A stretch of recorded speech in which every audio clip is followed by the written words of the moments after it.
पर परवरदिगार आलम के हम सब पर बहुत बड़े एहसान हैं, लेकिन इन एहसानात में से सबसे बड़ा एहसान है कि अल्लाह ताला ने हम सबको अपने नबी का उम्मती बनाया। फिर उम्मती बनाने के बाद अल्लाह ने हमको तौहीद जैसी दौलत से नवाजा। इस दुनिया में अगर मेरे और आपके पास ईमान की दौलत नहीं तो हम लोगों से ज़्यादा बदबख्त इस दुनिया में कोई नहीं। अकीदा तौहीद बहुत बड़ी दौलत है और हम अकीदा तौहीद से इतना प्यार करते हैं, इस कदर प्यार करते हैं कि अपनी औलाद को अकीदा तौहीद हम गुट्टी में पिलाते हैं। हमारे बच्चे हों या बच्चियां हों, हम सारी ज़िंदगी इनको अकीदा तौहीद सिखाते सिखाते लगा देते हैं और यही हमारी ज़िंदगी की सारी जमा पूंजी होती है। लेकिन हमारे बुजुर्गों से, हमारे वालिदैन से सुस्ती और कोताही उस वक़्त आकर के ज़िंदगी के उस मोड़ पर हो जाती है कि जब हम अपनी बच्चियों के रिश्ते तय करते हैं। इस वक्त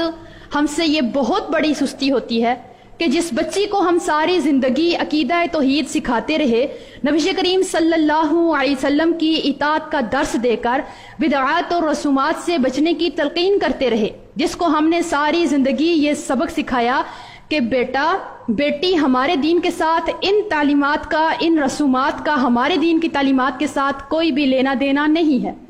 कट जाना, मर जाना, लेकिन अपनी ज़रूरत के लिए अपने मालिक हकीकी के साथ किसी को शरीक न करना। बेटा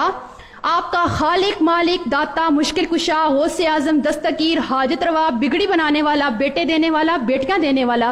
रोजी रिज़्क़ में बरकत देने वाला, कारोबारी मामलात में खुशहाली तंगदस्ती देने वाला, बीमारी से शिफा देने वाला,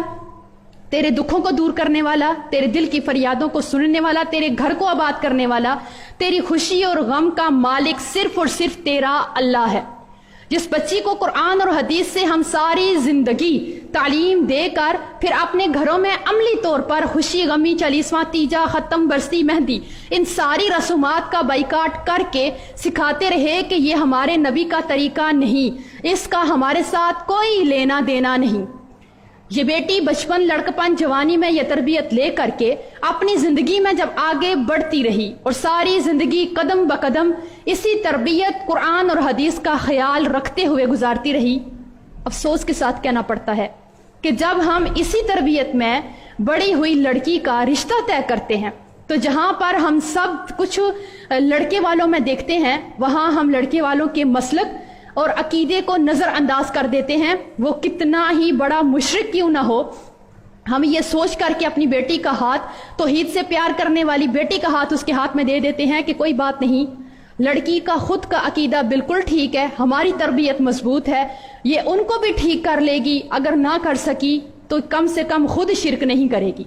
अब होता क्या है, इस लड़की की रुखसती उनके घर जब होती है तो वो अपने अकीदे और रसूमात के मुताबिक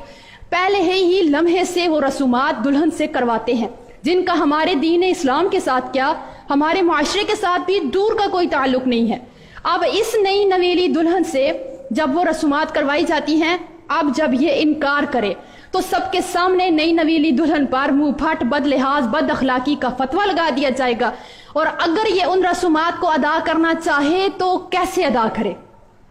इससे आगे चलिए, जब ये शादी करके ससुराल में जाती है, अगर वहां पे हो जाती है कोई फौतगी, तो जिस तीजे, सातवें, खत्म, बरसी, मतलब कि हर किस्म की बिदाअत, ये सारी जिंदगी बचने की खुद भी तालीम देती रही और बचने की तालीम लेती रही, लेकिन वहां पर आकर ये करने पर मजबूर हो जाती है कि अगर इनकार करे तो लड़ाई झगड़ा, फिसाद, घर बर्बाद होने का खौफ, और अगर करे तो ईमान को खतरा। इससे आगे चलिए, जब इसी को अल्लाह औलाद जैसी नेमत से नवाजता है तो बच्चे की पैदाइश से लेकर ही पहले दिन से ही, पहले लम्हे से ही बिदअत का वहां पे क्या, शिरक की वहां पे ये लड़की, इससे शिरक करवाया जाता है। ये अपनी आंखों से सब कुछ देखती नहीं है बल्कि वो कुछ करने पर मजबूर कर दी जाती है। इससे आगे चलिए, कितनी ही हमारी ऐसी बहनें हैं कि इनको परवरदिगार आलम ने औलाद जैसी नेमत से महरूम रखा, अब इनके यहाँ औलाद नहीं हो रही, लेकिन अब इनके घर वालों का पुख्ता अकीदा है,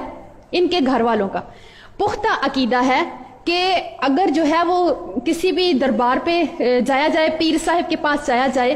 तो वहां पे उनके चिल्ला करवा लेने से, थपकी से या उनके दम करवा लेने से औलाद होती ही होती है।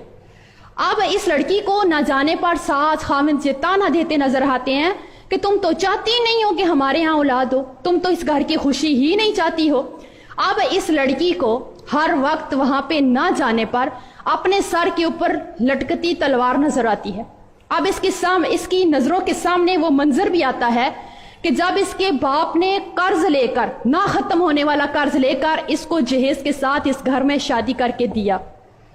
اور اس کے ساتھ اس کو وہ منظر بھی آتا ہے نظر کہ جب یہ طلاق جیسا دھبا اپنے ماتھے پہ لے کر ان دنیا والوں کو کیا منہ دکھائے گی، اس معاشرے میں کیسے ثابت کرے گی کہ وہ بے قصور تھی، اس کا کوئی قصور نہیں تھا، اور دنیا والے اس کو طلاق یافتہ ہونے کی وجہ سے تان و تشنیع کریں گے. جب یہ منظر اس کے سامنے آتے ہیں، وہ لڑکی نہ چاہتے ہوئے اپنے ضمیر کو مار کر کے بھی ان کے ساتھ معصوم شرک کرنے چلی جاتی ہے. اب آپ اس سے اندازہ کیجئے، یقین کیجئے کہ کتنی ہی لڑکیاں ہیں جو یہاں پر روتے ہوئے کال کر کے پوچھتی ہیں کہ ٹیچر ہم لوگ شرک کرنا نہیں چاہتے، ہمارے ہاں اولاد نہیں ہے، لیکن یہ خاوند اور یہ سسرال والے ہمیں مجبور کرتے ہیں. اگر ہم شرک کرنے جاتے ہیں تو ایمان خطرے میں، اور اگر نہیں جاتے تو ہمارے سر کے اوپر ہر وقت طلاق کی تلوار منڈلاتی رہتی ہے. اب آپ بتائیے کہ ہم اپنا گھر بچائیں یا اپنا ایمان بچائیں. اس کے آگے اس سے آگے دیکھیے، ہماری اپنی ایک دوست ہے، مسلک اس کا اہل الحدیث، عالمہ لڑکی، پڑھی لکھی لڑکی، مدرسے سے فارغ، لیکن جب اس کی شادی ایسے ہی گھرانے میں ہو جاتی ہے، اس کو اللہ نے اولاد سے محروم رکھا. وہ لڑکی اپنا گھر بچانے کے لیے کوئی جگہ، کوئی تعویذ، کوئی دھاگا، کوئی مزار، کوئی پیر، کسی قسم کا کوئی عمل، کوئی چلا، کچھ نہیں چھوڑتی، سب کچھ کر کے اپنا گھر بچانے کے لیے سسرال کے کہنے پہ آخر میں جا کے ایک دفعہ وہ ایک پیر صاحب کے سامنے جا کے سجدہ تک کر آتی ہے. سجدہ بھی کر لیا اس نے اپنے گھر کو بچانے کے لیے، لیکن ہوا کیا؟ اللہ نے تو پھر بھی اولاد نہ دی، اس لڑکی کو طلاق ہو گئی. اب آپ خود سوچئے، اس لڑکی کو، پڑھی لکھی لڑکی کو اس سجدہ کروانے تک مجبور کرنے میں کس کا ہاتھ ہے؟ کس نے اس کو مجبور کیا کہ وہ ایمان کی دولت سے بھی ہاتھ دھو بیٹھی، اپنا گھر بھی اجاڑ بیٹھی؟ لیکن اس کو مجبور کس نے کیا؟ یہ حالات پیدا کرتا کون ہے؟ تو اس لیے آپ اسی سے اندازہ لگائیں کہ اگر آج ہماری یہ سوچ ہے کہ ہماری بچی کسی بھی صورت شرک نہیں کرے گی تو کوئی مسئلہ نہیں ہے، ہم وہاں پہ شادی کر دیتے ہیں، تو ہماری یہ سوچ ٹھیک نہیں ہے. سسرال میں لڑکیاں وہ نہیں کر سکتی جو وہ چاہتی ہیں یا سوچتی ہیں، ان کو وہ کرنا پڑتا ہے جو سسرال والے چاہتے ہیں یا کرواتے ہیں. تو آج ہمیں اس بات پر غور کرنے کی بہت ضرورت ہے کہ ہم ان بچیوں کو شرک کی ایسی دلدل میں نہ دھکیلیں، اپنے ہاتھوں سے نہ دھکیلیں کہ جہاں سے ان کے پاس واپسی کا سوائے موت اور طلاق کے کوئی راستہ نہیں ہوتا. تو رحم کیجئے ان معصوم جانوں کے اوپر کہ رشتہ طے کرتے وقت عقیدہ توحید کو، ایمان کو بنیاد بنا کر کے رشتہ طے کیجئے. اپنے ہی من میں ڈوب کے پا جا سراغ زندگی،